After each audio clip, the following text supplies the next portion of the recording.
ડાયરો એટલે શું? પેલી વાત તો ઈ. પણ હકીકતમાં કાઠિયાવાડમાં, સૌરાષ્ટ્રમાં, કચ્છમાં સારા માણસની ડેલીએ બેઠા હોય માણસો, અને એક માણસ વાત કરે ડાય ડાય અને બીજા માણસો સાંભળે, એને આપણે ડાયરો કહીએ છીએ.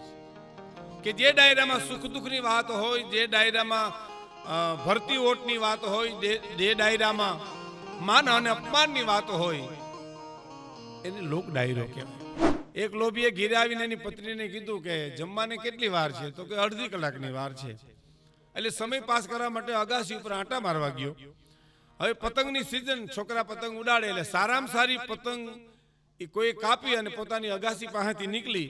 એટલે લોભીઓ તે જીવ એમાં ગયો, પારે ચડીને પકડવા ગયો તો લથડ્યો ને પડ્યો હેઠો.